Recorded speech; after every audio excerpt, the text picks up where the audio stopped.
नमस्कार, मैं हूं वीरेश पांडे और आप देख रहे हैं माहौल क्या है।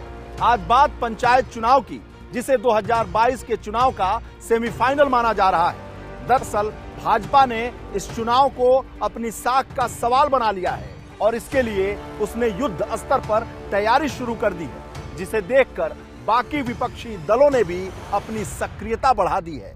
जी हां, आज अपने इस विशेष शो में हम बात करेंगे सभी पार्टियों के चुनावी तैयारियों को लेकर।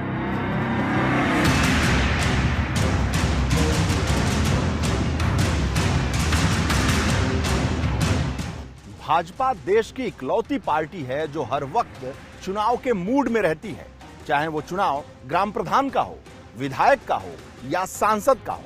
भाजपा हर चुनाव को बड़ी शिद्दत से लड़ती है और अपनी पूरी ताकत झोंक देती है। यही बात इस वक्त पंचायत चुनाव में भी नजर आ रही है।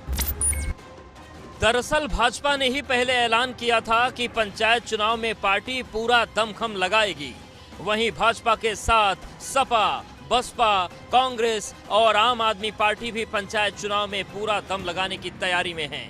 यानी एक तरह से देखा जाए तो ये चुनाव 2022 में आने वाले विधानसभा चुनाव का सेमीफाइनल भी हो सकता है और इसके लिए सबसे मजबूत दावेदारी भाजपा की दिख रही है, क्योंकि राज्य में योगी आदित्यनाथ की सरकार है और पंचायत स्तर पर भी संगठन को मजबूत करने के लिए भाजपा काफी मेहनत कर रही है। वहीं भाजपा जिस तरह से पंचायत चुनाव को किसी भी बड़े चुनाव की तरह लड़ने का मन बना चुकी है, उसे देखकर बाकी पार्टियों ने भी कमर कसना शुरू कर दिया है। यूपी पंचायत चुनाव के लिए भाजपा ने बहुत पहले से तैयारी शुरू कर दी थी और यही वजह है कि इस चुनाव में भाजपा बड़ी जीत का दावा कर रही है। वहीं दूसरी तरफ विरोधी दलों ने भी इस चुनाव को लेकर अपनी पूरी ताकत झोंक दी है। पंचायत चुनाव को लेकर जिस तरह से भाजपा ने अपनी तैयारी शुरू की है, उससे तमाम सियासी दलों में खलबली मच गई है। यही वजह है कि अब तमाम दूसरी सियासी पार्टियां भी पंचायत चुनाव को लेकर संजीदा दिख रही हैं। दरअसल पंचायत चुनाव को साल 2022 में होने वाले विधानसभा चुनाव के सेमीफाइनल के तौर पर देखा जा रहा है, जिसके बाद अवध की सत्ता का रास्ता काफी हद तक साफ हो सकता है। ऐसे में भाजपा बहुत पहले से चुनाव की रणनीति तैयार करने में जुटी है और अब चुनाव की रणनीति को अमली जामा भी पहनाया जा रहा है। क्या भारतीय जनता पार्टी संगठनात्मक गतिविधियां बराबर चलती रहती है। अभी मंडलों की बैठक हुई, वार्ड की बैठक हुई, ग्राम स्तर की बैठक हुई।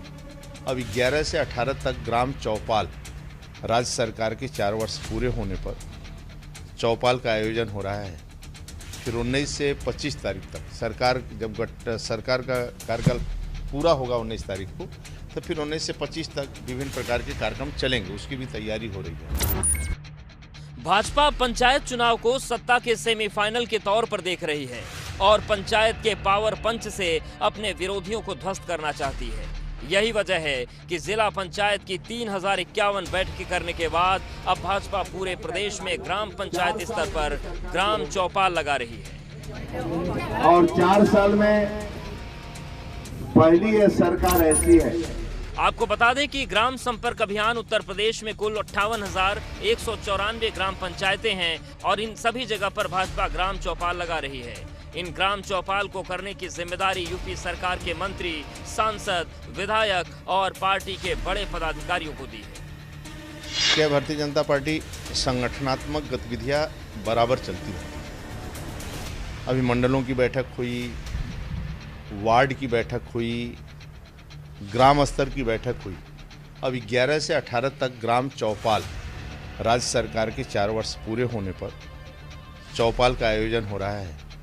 फिर 19 से 25 तारीख तक सरकार का कार्यकाल पूरा होगा 19 तारीख को, तो फिर 19 से 25 तक विभिन्न प्रकार के कार्यक्रम चलेंगे, उसकी भी तैयारी हो रही है। दरअसल भारतीय जनता पार्टी का संगठन सभी चुनाव को गंभीरता से लेता है और पंचायत चुनाव हमारी पार्टी काफ़ी पहले से तैयारी कर रही है। बूथ स्तर से लेकर ग्राम स्तर पर और हम जिले स्तर पर कार्यकर्ताओं के सहयोग से पंचायत चुनाव में सभी सीटों पर भारी बहुमत से चुनाव जीतेंगे और हमारी बड़ी तैयारी है। हम चौपाल भी लगाएंगे और घर घर भी जाएंगे। हम सरकार की उपलब्धियों को बताएंगे और बताएंगे कि भारतीय जनता पार्टी ही उनके हित की चिंता कर सकती है और बाकी जो भी पार्टियां हैं केवल कुर्सी पाने के लिए लड़ाई लड़ रहे हैं। इस बार का पंचायत चुनाव पिछले चुनाव के मुकाबले बेहद दिलचस्प हो गया है और इसकी खास वजह है भाजपा की रणनीति, जिसकी बदौलत पूरे देश में वो अपने विरोधियों को कई मोर्चों पर मात देते आ रही है। तो आइए जानते हैं पंचायत चुनाव में क्या है भाजपा की तैयारी। कुछ वक्त पहले ही भाजपा के राष्ट्रीय अध्यक्ष जेपी नड्डा ने भी लखनऊ का दौरा किया था, जिसमें उन्होंने कार्यकर्ताओं को जीत का मंत्र दिया था और कहा था कि भाजपा अब यूपी में होने वाले पंचायत चुनाव को भी वैसे ही लड़ने जा रही है जैसे कि दूसरे चुनाव लड़े जाते हैं। वहीं सीएम योगी आदित्यनाथ, प्रदेश भाजपा अध्यक्ष स्वतंत्र देव सिंह और भाजपा यूपी प्रभारी राधा मोहन सिंह भी पंचायत चुनाव को लेकर काफी सक्रिय नजर आ रहे हैं, जिसके तहत जहां भाजपा के ग्राम संपर्क अभियान की शुरुआत की गई है, पंचायत चुनाव के लिए भाजपा ने बाकायदा एक वॉर रूम तैयार किया है और चुनाव के लिए भाजपा ने यूपी को 6 क्षेत्रों में बांटा है। ये 6 क्षेत्र हैं अवध, काशी, ब्रज, पश्चिम, कानपुर और गोरखपुर। पार्टी के कार्यकर्ता लगातार इस वॉर रूम से जुड़े रहते हैं और वॉर रूम के जरिए ही कार्यकर्ताओं को मदद पहुंचाई जाती है। दरअसल वॉर रूम का फॉर्मूला भाजपा का आजमाया हुआ है और 2014 और 2017 में भी इसमें भाजपा को कामयाबी मिली थी। इसके अलावा भाजपा ने ग्राम संपर्क अभियान की शुरुआत भी की है, जिसके जरिए गांव-गांव भाजपा के कार्यकर्ता लोगों को जोड़ रहे हैं और पार्टी के दिग्गज नेता भी गांव-गांव पहुंचकर प्रचार करेंगे। सरदार पटेल, बाबा भीमराव अम्बेडकर। दरअसल ये भाजपा की एक बड़ी रणनीति है, क्योंकि जिस पंचायत चुनाव को दूसरे दल अभी तक गंभीरता से नहीं लेते थे, उसे भाजपा ने गंभीरता से लड़कर एक नया पैटर्न सेट किया है। आंध्र प्रदेश और जम्मू कश्मीर इसके सबसे ज्यादा बड़े उदाहरण हैं, जहां पार्टी को बड़ी सफलता मिली और अब भाजपा अपनी इसी रणनीति को यूपी में दोहराती नजर आ रही है। भाजपा ने अपनी पूरी ताकत झोंक दी है, लेकिन पंचायत का ये पावर पंच भाजपा को कितनी मजबूती देगा, ये आने वाला वक्त बताएगा। सियासी गलियारों में ये बात शीशे की तरह साफ है कि भाजपा इस चुनाव को बिल्कुल भी हल्के में नहीं ले रही है। वहीं दूसरी तरफ भाजपा के विरोधी दल भी पहली बार इस पंचायत चुनाव को काफी गंभीरता से ले रहे हैं।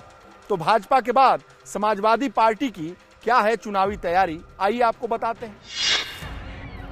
भाजपा की तैयारी को देखते हुए समाजवादी पार्टी भी पंचायत चुनाव के लिए एक्शन मोड में आ गई है। इसके तहत सपा अध्यक्ष अखिलेश यादव फिलहाल फूंक फूंक कर कदम रख रहे हैं। खासतौर से जिला पंचायत सदस्य के पद के लिए पार्टी उम्मीदवारों के चयन में खास ख्याल रख रही है। राज्य में अगले साल विधानसभा चुनाव हैं, ऐसे में पार्टी पंचायत चुनाव में अपनी खोई हुई मजबूती को दोबारा हासिल करने की कवायद कर रही है, जिसके तहत जिला कमेटियों से संभावित उम्मीदवारों के नाम मांगे गए हैं। जिला कमेटी ही वार्ड के हिसाब से उम्मीदवार के नाम तय करेगी। वहीं इस बार जिला पंचायत सदस्य पद पर खास ध्यान दिया जा रहा है। इसके संभावित उम्मीदवारों के आवेदन के बाद उनका इंटरव्यू भी किया जाएगा, जिसमें बाकायदा उम्मीदवार का अनुभव, व्यक्तित्व, जीत का आधार देखा जाएगा। इस पंचायत चुनाव में अपने उम्मीदवारों के चयन को लेकर समाजवादी पार्टी काफी अलर्ट दिख रही है और यही वजह है कि वो अपने कैंडिडेट्स का इंटरव्यू कर रही है और कुछ ऐसा ही हाल आम आदमी पार्टी का भी दिख रहा है। 2022 विधानसभा चुनाव से पहले पंचायत चुनाव के मद्देनजर आम आदमी पार्टी ने अपना दमखम दिखाने के लिए दांव चल दिया है। पार्टी ने बढ़त लेते हुए अपने उम्मीदवारों के नाम का ऐलान कर दिया। अब आम आदमी पार्टी के यूपी के प्रभारी और राज्यसभा सांसद संजय सिंह ने 400 उम्मीदवारों की पहली लिस्ट जारी कर दी है। संजय सिंह का कहना है कि पंचायत चुनाव के जरिए केजरीवाल मॉडल को यूपी में भी लागू करेंगे और जिला पंचायत में जीते लोग अगर अच्छा काम करेंगे तो उन्हें अगले विधानसभा चुनाव में पार्टी का प्रत्याशी बनाया जाएगा। यूपी पंचायत चुनाव को लेकर आज आम आदमी पार्टी ने अपनी पहली लिस्ट जारी की। हमारे साथ संजय सिंह जी हैं। संजय सिंह जी, पंचायत चुनाव लड़ने का क्या आशय है? देखिए, पंचायत जो है वो सबसे पहली इकाई है और वहाँ से अगर विकास की जो अवधारणा है उसको अगर हम ज़मीन पर उतारने में कामयाब हुए तो एक क्रांतिकारी परिवर्तन हो सकता है। उत्तर प्रदेश में दुर्भाग्य से ग्राम पंचायतों के लिए जो योजनाएं आईं पिछले दिनों वो बंदर बाट में गईं और उस योजना को ज़मीन पर सही रूप में उतारा नहीं गया। तो इस ग्राम पंचायत चुनाव के जरिए हम उत्तर प्रदेश में जो हमारा दिल्ली का विकास का मॉडल है, जो हमारा केजरीवाल का विकास का मॉडल है, जो शिक्षा के क्षेत्र में सड़क, बिजली, पानी के क्षेत्र में, चिकित्सा के क्षेत्र में जो बदलाव का हमारा मॉडल है, उसको हम ज़मीन पर सच करने की योजना हमारी है और उसका हम पूरा प्रचार प्रसार भी इस चुनाव में करेंगे। जो योजनाएं जिला पंचायत के अधीन हैं उसको उसमें बेहतरीन काम करके दिखाना और भविष्य में विधानसभा चुनाव जीतने पर दिल्ली में जो हमारा बिजली फ्री और पानी फ्री और चिकित्सा शिक्षा फ्री का जो मॉडल है उसको सच करके दिखाना, दोनों तरह का प्रचार हम लोग इस चुनाव में करेंगे।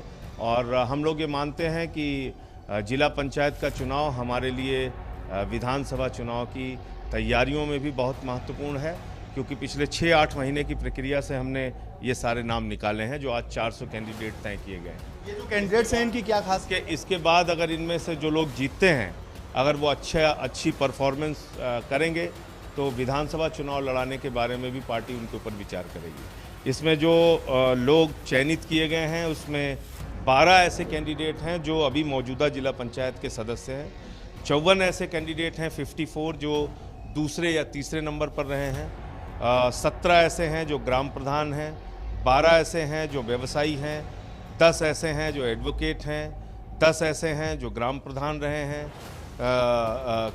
ऐसे तमाम कैटेगरीज के लोग हैं। कुछ ऐसे भी कैंडिडेट हैं जो एमपी का भी चुनाव लड़ चुके हैं और एमएलए का भी चुनाव लड़ चुके हैं, वो लोग भी हमारे जिला पंचायत के चुनाव में प्रत्याशी हैं। संजय जी, भारतीय जनता पार्टी से कैसे लड़ पाएंगे आप लोग, जो उनकी चुनाव की रणनीति है उस लिहाज से? देखिए, हम बिल्कुल नहीं लड़ेंगे, जनता लड़ेगी।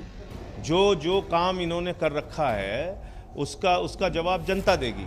हम कौन होते हैं लड़ने वाले? पंचायत चुनाव में भारतीय जनता पार्टी के खिलाफ आपके जो कैंडिडेट होंगे वो किस रूप में मजबूत होंगे? वो सच्चाई के रूप में मजबूत होंगे, दिल्ली के एक बेहतरीन मॉडल के रूप में मजबूत होंगे, केजरीवाल के ईमानदार नेतृत्व के रूप में मजबूत होंगे और वो इस भरोसे के साथ जनता के बीच में जाएंगे कि जो हमने कहा वो किया और जो यहाँ कह रहे हैं वो करेंगे।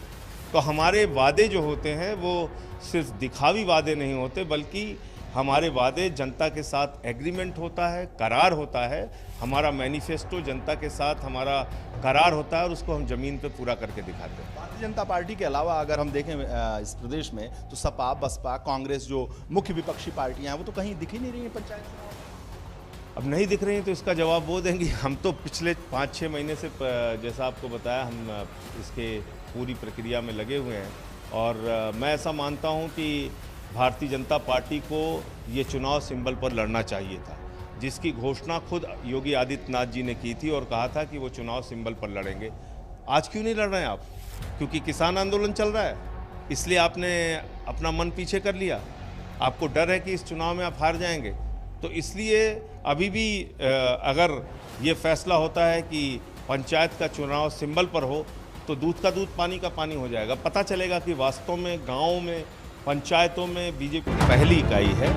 भाजपा और सपा के बाद अब बात करते हैं बसपा की, जिसने इस चुनाव के लिए अपने संगठन में खास बदलाव किया है। बसपा सुप्रीमो मायावती भी पंचायत चुनाव के लिए काफी एक्टिव दिख रही हैं। बसपा ने पंचायत चुनाव को देखते हुए संगठन में भी फेरबदल किया है, जिसके तहत संगठन के मुख्य सेक्टर प्रभारियों की जिम्मेदारी में फेरबदल किया गया। नई व्यवस्था में जिला सेक्टर प्रभारी मंडल प्रभारियों की मदद करेंगे और मुख्य सेक्टर प्रभारी बूथ स्तर पर संगठन को मजबूत करने का काम करेंगे। वहीं 15 मार्च को काशीराम की जयंती के मौके पर लखनऊ में काशीराम स्मारक स्थल पर कानपुर, फैजाबाद और लखनऊ मंडल के कार्यकर्ताओं की गोष्ठी का आयोजन किया जाएगा। वहीं नोएडा में दलित प्रेरणा स्थल पर भी एक गोष्ठी आयोजित होगी, जिसमें मेरठ मंडल के कार्यकर्ता शामिल होंगे। पंचायत चुनाव को लेकर कांग्रेस भी अपनी तैयारी में जुटी हुई है और इसके लिए उसने अपने उम्मीदवारों के चयन की जिम्मेदारी जिला कमेटियों को दे रखी है, ताकि संगठन मजबूत हो सके। भाजपा, सपा और बसपा के साथ ही कांग्रेस भी पंचायत चुनाव में ताल ठोकने की तैयारी कर रही है। प्रियंका गांधी वाड्रा लगातार सूबे में पार्टी की खोई हुई साख को वापस लाने और प्रदेश में पार्टी के कार्यकर्ताओं को जोड़ने की कवायद में लगी हुई हैं। इसके लिए कांग्रेस संगठन सृजन नाम से एक अभियान चला रही है, तो वहीं पंचायत चुनाव के लिए जिला कांग्रेस कमेटी को जिम्मेदारी सौंपी गई है। जिला कांग्रेस कमेटी ही उम्मीदवारों के नाम तय करेगी। कांग्रेस ने उम्मीदवारों के आवेदन मंगाए हैं। देखिए, आदरणीय प्रियंका गांधी जी ने बड़े स्पष्ट शब्दों में संगठन को कैसे हम मजबूत करें और गांव-गांव तक हमारा कैसे संगठन हो, इसके फलस्वरूप पूरे प्रदेश में काम करने का कार्य किया है। उत्तर प्रदेश में जनपदों के अध्यक्ष के बाद ब्लॉक अध्यक्षों का निर्माण, जनपदों के जिला कांग्रेस कमेटी और खासकर अब न्याय पंचायतों के संगठन सृजन के बाद ब्लॉक अध्यक्षों के संगठन, जो ब्लॉक अध्यक्ष हैं उन लोगों का प्रशिक्षण शिविर आज यहाँ आयोजित है। लगभग 155 ब्लॉक के अध्यक्ष यहाँ आए हैं। आदरणीय प्रियंका गांधी जी के प्रभारी होने के बाद निश्चित रूप से प्रदेश कांग्रेस कमेटी उत्तर प्रदेश की आज ब्लॉक न्याय पंचायत और ग्राम सभाओं के गठन की प्रक्रिया को मजबूती के साथ स्थापित करने का और खासकर मुद्दों और विषयों पर जनता की वकालत और जनता के लिए संघर्ष करने की पूरी कवायद करने का काम कर रही है। उत्तर प्रदेश में होने वाले पंचायत चुनाव को 2022 के विधानसभा चुनाव से पहले सेमीफाइनल के तौर पर देखा जा रहा है और यही वजह है कि सभी सियासी दल इस पंचायत चुनाव में अपनी जोर आजमाइश में जुटे हुए हैं। चाहे सत्ताधारी बीजेपी हो या फिर मुक्त विपक्षी दल समाजवादी पार्टी हो, सभी ने इस चुनाव में ज़्यादा से ज़्यादा सीटें जीतने की तैयारी कर ली है। वहीं आम आदमी पार्टी तो सभी से आगे निकलते हुए अपने कैंडिडेट के नाम की भी घोषणा कर दी है। मायावती भी लगातार अपने प्रभारियों के साथ इस पंचायत चुनाव को लेकर बैठक कर रही हैं, जबकि प्रियंका गांधी वाड्रा की भी कोशिश है कि इस पंचायत चुनाव के जरिए पार्टी की ग्रामीण स्तर तक क्या स्थिति है उसके बारे में पता लगाया जाए। जल्द पंचायत चुनाव की तारीखों का ऐलान होगा और विधानसभा चुनाव से पहले ये पंचायत चुनाव सत्ता और सियासत का जो संग्राम है उसका बड़ा नतीजा सामने लेकर आएंगे। जहां एक तरफ सभी सियासी दलों ने इस पंचायत चुनाव को लेकर अपनी पूरी ताकत झोंक दी है, वहीं दूसरी तरफ इलाहाबाद हाईकोर्ट के एक आदेश ने इस पूरी चुनावी तैयारियों पर ब्रेक लगा दी है। एक तरफ सभी पार्टियां पंचायत चुनाव को लेकर अपनी रणनीति बनाने में लगी हैं, तो दूसरी तरफ इलाहाबाद हाईकोर्ट की लखनऊ बेंच ने सामाजिक कार्यकर्ता अजय कुमार की अर्जी पर सुनवाई करते हुए आरक्षण की अंतिम सूची जारी करने पर 15 मार्च तक रोक लगा दी है और यूपी सरकार से इस पर जवाब मांगा है। अब यूपी सरकार को 15 मार्च को अपना जवाब दाखिल करना होगा। अजय कुमार ने अपनी PIL में आरक्षण की नियमावली को चुनौती देते हुए साल 2015 में हुए चुनाव के आधार पर सीटों का आरक्षण करने की मांग की है। तमाम सियासी दल अपनी अपनी रणनीति के मुताबिक इस पंचायत चुनाव की तैयारियों में जुटे हुए हैं, लेकिन सबसे मजबूत स्थिति भाजपा की है, जिसने बकायदा इस चुनाव के लिए वार रूम तक तैयार कर लिया है और सूबे में भाजपा की सरकार भी है। तो ऐसे में ये देखना होगा कि इस चुनाव में कौन सा विपक्षी दल भाजपा को सीधी टक्कर देता है। आज के लिए बस इतना ही। अगले हफ्ते किसी और मुद्दे के साथ आपके सामने हाजिर होऊंगा। तब तक के लिए नमस्कार।